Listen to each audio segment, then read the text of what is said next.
আসসালামু আলাইকুম। আশা করি সবাই ভালো আছেন। আলহামদুলিল্লাহ আমি ভালো আছি। আমি মোহাম্মদ আবু কাউসার। আমি ছোট্ট একটি খামার তৈরি করেছি, দুইটা মুরগি। এখন দুইটা মুরগির ঘর, আসলে তো আমি শহরে থাকি, তো শহরের মধ্যে আসলে জায়গা খুব সংকট, জায়গা পাওয়া যায় না। শখ করে দুইটা মুরগি কিনছি। দুইটা মুরগি এখন আল্লাহর রহমতে বা ডিম ফোটাইছে, বাচ্চা দিয়েছে। এখন এগুলাকে আমি ব্যালকনিতে রাখে বা লালন পালন করতেছি। এখন ব্যালকনিতে একটা সমস্যা হচ্ছে ট্রাইসের মধ্যে যেগুলা মুরগিগুলো বাথরুম করে, এগুলো আসলে খুব খুব পুরো ট্রাইসটাই ভরে মাইকে ফেলাই। একদিন পর পর যদি এগুলো না ওয়াশ করা হয়, ধোয়া না হয়, তাহলে কি হয়, একটা গন্ধ বেরোয়, খারাপ একটা নোংরা পরিবেশের মতো একটু দেখা যায়। তারপর যেমন মুরগি পুষতে হলে, তাহলে মনে করেন যে আসলে যে ঘরটা থাকে মুরগির, সেই ঘরটা পরিষ্কার রাখতে হয়, তাই না?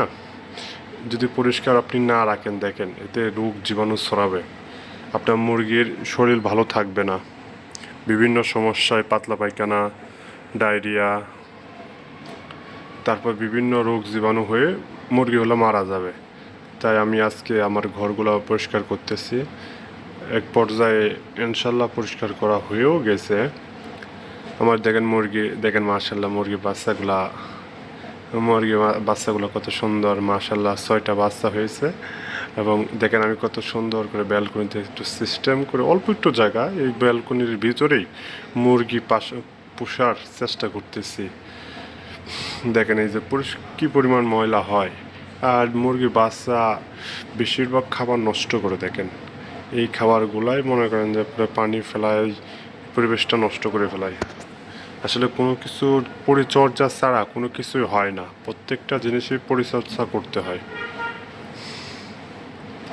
যেমন আপনি ধরেন বিয়ে করলেন, বিয়ের যদি কদর না করেন, আপনার স্ত্রীকে যদি ভালো না বসেন।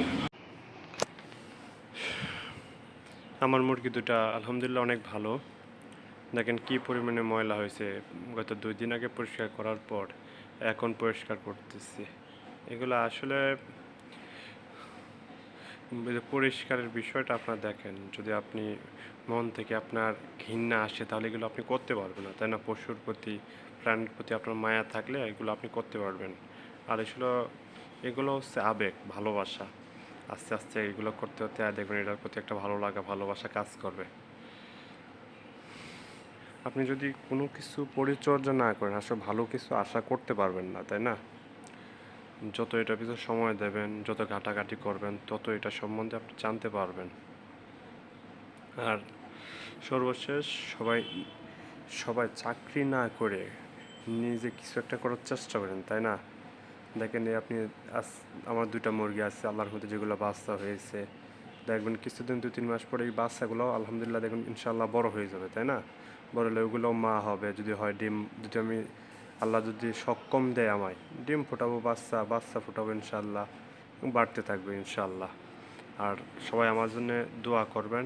যে সর্বশেষ কাজের পরিস্থিতি এরকম, দেখেন কত সুন্দর করে পরিষ্কার দিচ্ছে। ইনশাল্লাহ আগামী 2 দিন বা 3 দিন, 2 দিন, আমি 2 দিন পর পর পরিষ্কার করে একদম ক্লিন করে দেই। ঠিক আছে, সবাই ভালো থাকবেন। আসসালামু আলাইকুম রহমতুল্লাহি ওয়া বারাকাতুহু।